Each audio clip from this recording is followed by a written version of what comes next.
বাংলাদেশ ভারত সচিব পর্যায়ে বৈঠক করছেন দুই দেশের পররাষ্ট্র সচিব। রাষ্ট্রীয় অতিথি ভবন পদ্মায় সকাল 11টায় বৈঠক শুরু হয়। শেখ হাসিনা সরকারের পতন 4 মাস পর দুই দেশের মধ্যে এটি প্রথম উচ্চ পর্যায়ের বৈঠক। সচিব পর্যায়ের আলোচনার প্ল্যাটফর্ম করেন ফরেন অফিস কনসালটেশন বৈঠক। শীর্ষক বৈঠকে যোগ দিতে এদিন সকালে ঢাকায় আসেন ভারতের পররাষ্ট্র সচিব বিক্রম মিস্ত্রি। এফওসিতে বাংলাদেশ প্রতিনিধি দলের নেতৃত্ব দিচ্ছেন পররাষ্ট্র সচিব জসিম-উদ্দিন। সফরের প্রধান উপদেষ্টা অধ্যাপক মোহাম্মদ ইউনুস এবং পররাষ্ট্র উপদেষ্টা তৌহিদ হোসেনের সঙ্গেও সৌজন্য সাক্ষাতের কথা রয়েছে ভারতের পররাষ্ট্র সচিবের।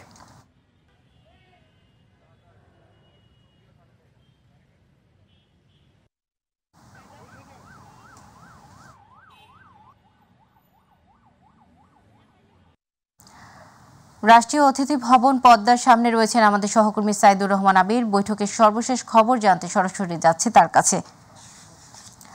আবির, দুই সচিবের বৈঠকের সর্বশেষ কি তথ্য আছে আপনার কাছে জানাবেন?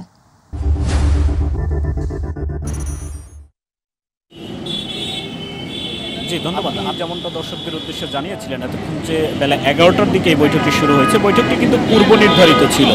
সেই অনুযায়ী আজকে ভারতীয় বিমান বাহিনীর একটি উড়োজাহাজে ভারতের যে পররাষ্ট্র সচিব তিনি ঢাকায় আসেন। সেখান থেকে সরাসরি কিন্তু রাষ্ট্রীয় অতিথি ভবন পদ্মায়, যেখানে আমি এখন রয়েছি, যেখানে বৈঠকটি চলছে, সেই পদ্মায় আসেন ভারতীয় পররাষ্ট্র সচিব। তারপরেই কিন্তু এবং তার সাথে বেশ কয়েকজন প্রতিনিধিও রয়েছে। সেই প্রতিনিধি দলটি যখন পররাষ্ট্র সচিবের নেতৃত্বে রাষ্ট্রীয় অতিথি ভবন পদ্মায় প্রবেশ করার পরে নির্ধারিত সময় ঠিক 11টায় কিন্তু এই বৈঠকটি শুরু হয় এবং বাংলাদেশের পক্ষ থেকে বাংলাদেশের পররাষ্ট্র সচিব জসিম-উদ্দিনের নেতৃত্বে একটি প্রতিনিধি দল এই বৈঠকে অংশ নেয়। অর্থাৎ দু দেশের বাংলাদেশ এবং ভারতের যে পররাষ্ট্র সচিব পর্যায়ের বৈঠক, সেই বৈঠকটি 11টা থেকে শুরু হয়ে প্রায় 1.5 ঘন্টার বেশি সময় কিন্তু চলছে।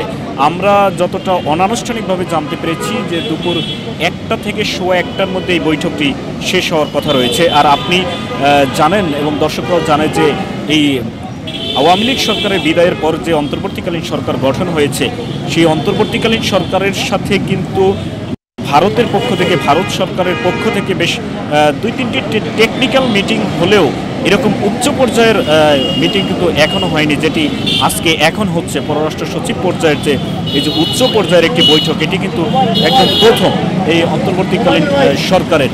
আর আপনি জানেন যে আওয়ামী লীগ সরকার 5 তারিখে বিদায়ের পর থেকে কিন্তু বাংলাদেশ ভারতের মধ্যে বিভিন্ন ধরনের আলোচনা এবং বাংলাদেশি মানুষের বিভিন্ন বিষয়ে কিছু আপত্তি, ভারতীয়দের বেশ কিছু আপত্তি, বেশ কয়েকদিন যাবৎ কিন্তু এই বিষয়টি আলোচনা চলছে।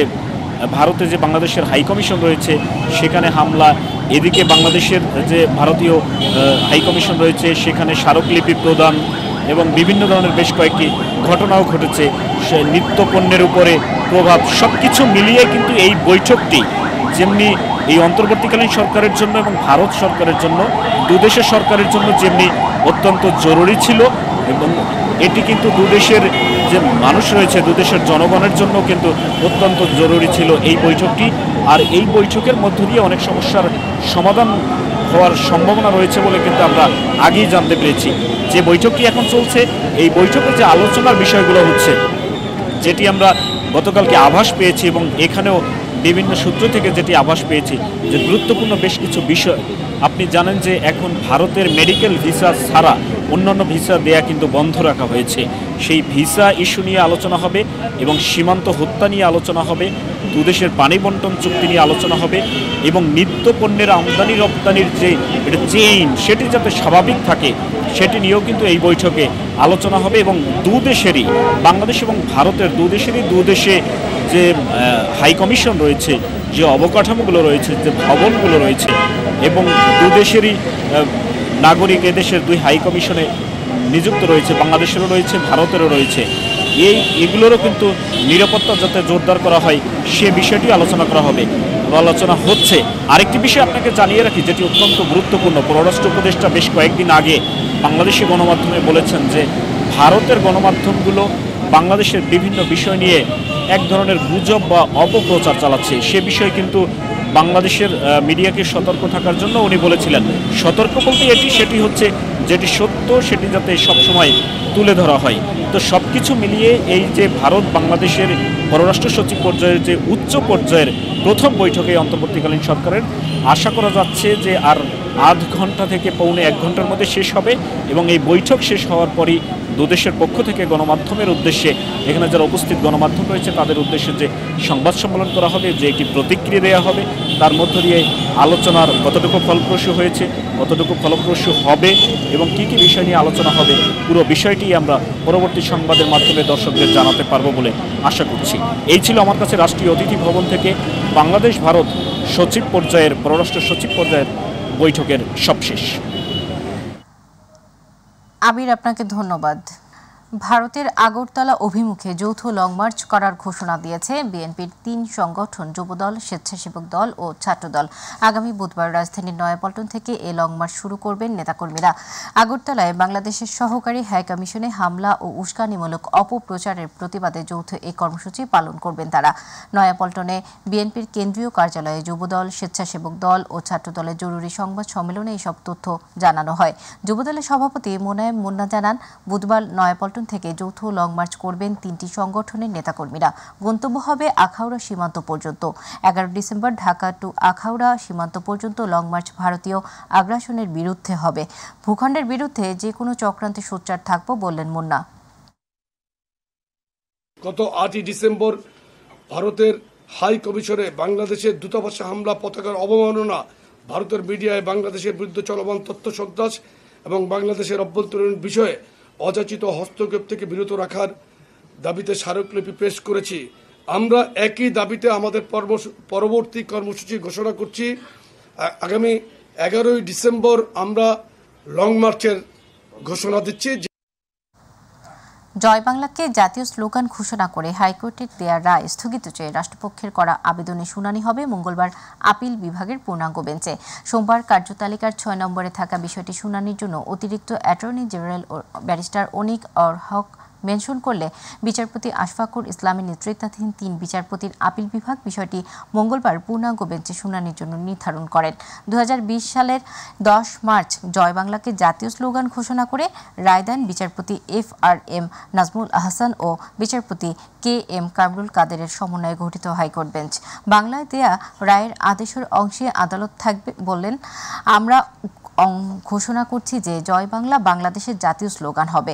জয় বাংলাকে জাতীয় স্লোগান হিসেবে ঘোষণা চেয়ে 2017 সালে সুপ্রিম কোর্টের আইনজীবী ডক্টর বশির আহমেদের করা রিটের শুনানি শেষে এই রায় দেন হাইকোর্ট। সেই রায়ের বিরুদ্ধে আবেদন করে রাষ্ট্রপক্ষ।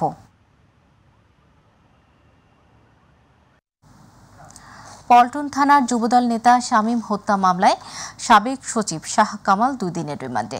শাহবাগ থানায় শিক্ষার্থী মানিক হত্যা মামলায় গ্রেপ্তারকৃত সাবেক প্রতিমন্ত্রী জুনায়েদ আহমেদ পলকের 3 দিনের রিমান্ড মঞ্জুর করেছেন আদালত। সকালে ঢাকার মেট্রোপলিটন আদালত এই আদেশ দেন।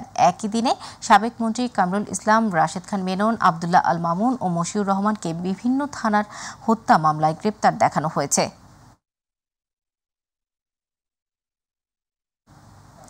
উত্তরের সীমান্ত ঘেঁষা জেলা নীলফামারীতে জেঁকে বসতে শুরু করেছে শীতের তীব্রতা। ঘন কুয়াশার চাদরে ঢাকা থাকছে সকাল সন্ধ্যা।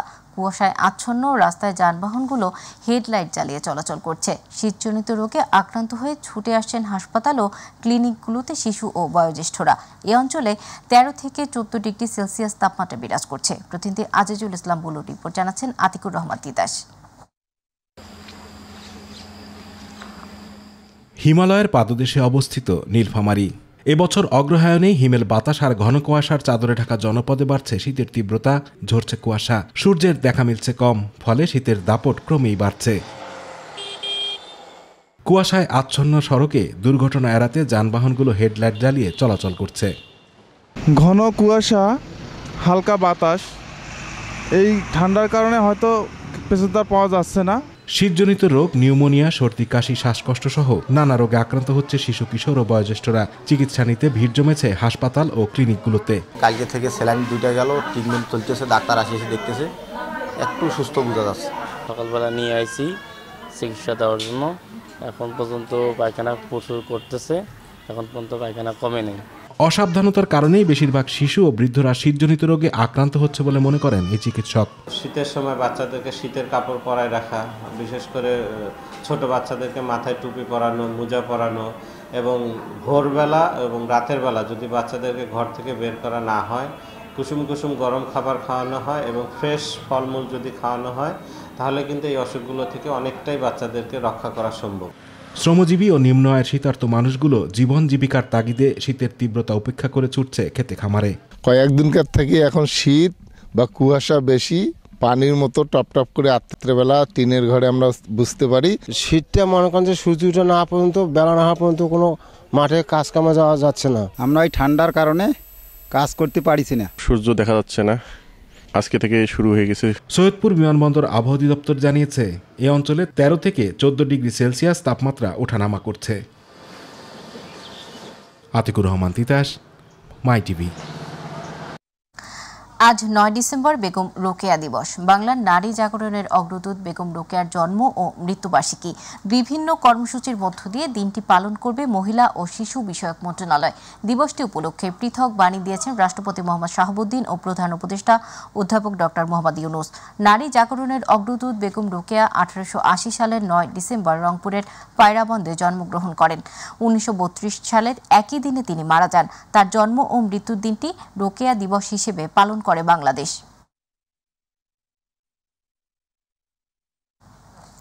মাই টিভিতে সংবাদ প্রকাশের পর জয়িতা সম্মাননা পুরস্কার পাচ্ছেন রাজবাড়ী গোয়ালন্দের নারী উদ্যোক্তা অ্যানি। হাতে ভাজা মুড়ির ব্যবসা করে নিজে স্বাবলম্বী হওয়ার পাশাপাশি কর্মসংস্থান তৈরি করছেন আরও কয়েকজনের। অ্যানির হাতে ভাজা মুড়ির চাহিদা এখন জেলা থেকে দেশ জুড়ে। রাজবাড়ীর প্রতিনিধি শেখ মোমিনের রিপোর্ট জানাচ্ছেন ইলিয়াস কমল।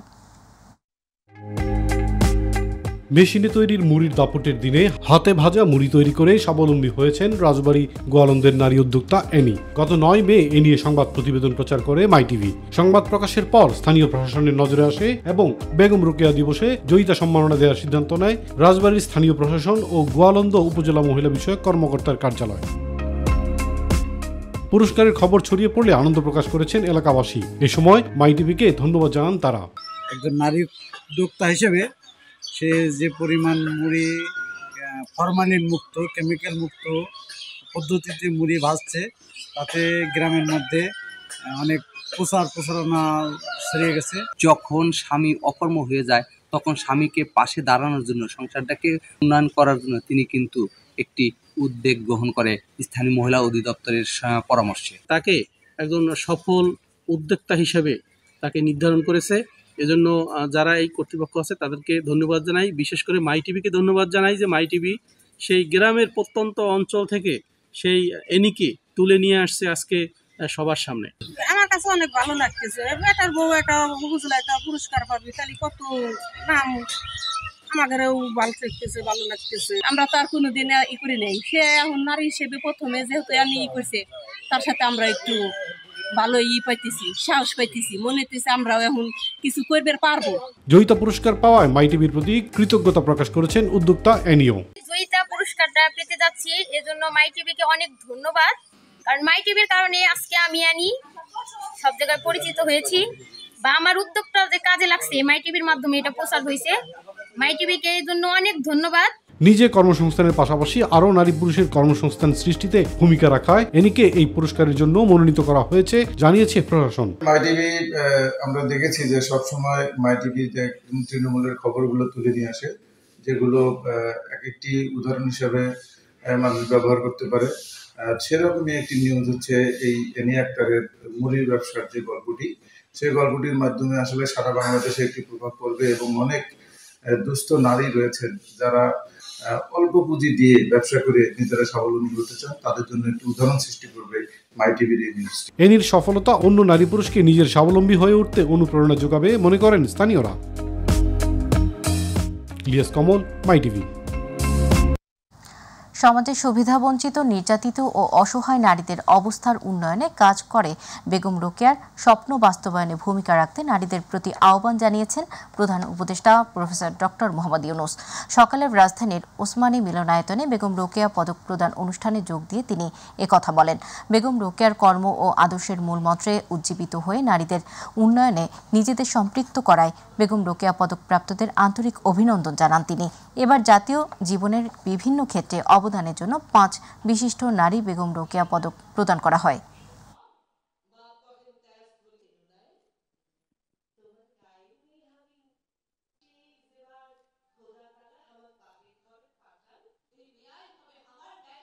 আজকের দিনে আমার মনে হয় এই অনুষ্ঠান যেটা আমরা বেগম রোকেয়াকে স্মরণ করছি, শুধু যারা তাদের জীবন উৎসর্গ করেছেন তার কল্পনা শক্তিকে আরো এগিয়ে নিয়ে যাওয়ার জন্য কর্মের মাধ্যমে এটা প্রমাণ করার জন্য, সেটা অবশ্যই আমাদের রাষ্ট্রীয় দায়িত্ব, আমরা সেটা পালন করব। কিন্তু দিনটা শুধু পদক প্রদান পর্যন্ত যেন সীমাবদ্ধ না থাকে। যারা সারা জীবন ব্যাপী তাদের কর্মকাণ্ডের মধ্যে এই সুলতানার স্বপ্নগুলো কাজে পরিণত করেছেন, আমার আরো বহু স্বপ্ন রয়ে গেছে, এখানে থেমে যায়নি, তারা আমাদেরকে এক পর্যায়ে পর্যন্ত নিয়ে এসছেন। বরিশালের বাকেরগঞ্জে হিমালয়ের বিরল প্রজাতির শকুন উদ্ধার করে সাড়া ফেলেছেন এক মুদি দোকানি। শকুন উদ্ধারের খবর ছড়িয়ে পড়লে প্রতিদিন উৎসুক মানুষ ভিড় করছেন তার বাড়িতে। এদিকে শকুনটিকে খাবার ও চিকিৎসায় সব ধরনের সহযোগিতার কথা জানিয়েছেন উপজেলা প্রশাসন। প্রতিনিধি মিজানুর রহমানের রিপোর্ট জানাচ্ছেন শামস তাবরেজ উচ্ছ্বাস। গত শনিবার দুপুরে বরিশালের বাকেরগঞ্জের দারিয়াল ইউনিয়নের গনি মেম্বারের বাড়িতে ঘরের চালায় উড়ে এসে বসে একটি শকুন। বাড়ির লোকজন প্রথমে ভয়ে কেউ কাছে না গেলেও পাশের মুদি দোকানি সুলাইমান শকুনটি উদ্ধার করে নিজ বাড়িতে নিয়ে যায়। শকুনটিকে দেখে সুলাইমানের অসুস্থ মনে হয়েছিল। পরে খাবার ও পানি দেয়ায় চলাফেরা কিছুটা স্বাভাবিক হয় শকুনটির। তবে উড়তে না পারায় ফিরতে পারছে না নিজ গন্তব্যে, বলছেন সুলাইমানের পরিবারের লোকজন। এটা আমরা ডেইলি পোল্ট্রি মুরগি খাই। তৎক্ষণিক আমরা এত বড় পাখি দেখে আমরা বন বিভাগে যোগাযোগ করছি, জানাইছে যে আপনি খাবার খাওয়ান, তারপর আমরা ব্যবস্থা করব। আমাদের বাড়িতে অনেক লোকজন দূর থেকে আসে দেখার জন্য, এটা দেখে খুব ভালো লাগতেছে। এলাকার শত শত নারী পুরুষ প্রতিদিন ভিড় করছেন সুলাইমানের বাড়িতে এক নজর শকুনটি দেখতে। এটা যে পরিমাণ যে খাবার দিতে পারতেছে না, এই বেচারি খুব গরিব মানুষ। এখন এটার খুবই অসুস্থ, এটার জন্য এখন ট্রিটমেন্ট চালানো দরকার। ভালো লাগে, আমি দেখতে এসেছি। উদ্ধারের পরেই সুলাইমান বিষয়টি জানান উপজেলা বন কর্মকর্তাকে। তিনি শকুনের গঠন ও আচরণ দেখে জানান এটি বিরল ও বিলুপ্তপ্রায় হিমালয়ের গ্রিদি প্রজাতির শকুন। এর মূল আবাসনস্থল হিমালয়ে। যারা শকুন নিয়ে কাজ করে তাদের সাথে আলোচনা করে সেইভাবে খাবার দাবারের ব্যবস্থা এবং প্রাথমিক একটু ট্রিটমেন্ট আমরা দিয়েছি। এখন ওটা একটু সুস্থ হলেই আমরা অবমুক্ত করব। আর উপজেলা নির্বাহী কর্মকর্তা জানান তিনি নিয়মিত শকুনটির খোঁজ রাখছেন। পুরোপুরি সুস্থ হয়ে উঠলেই অবমুক্ত করা হবে। বর্তমানে শকুনটি উদ্ধারকারী সুলাইমানের জিম্মায় রেখেছেন প্রশাসন। শামস তাবরেজ উচ্ছ্বাস, মাই টিভি নিউজ ডেস্ক।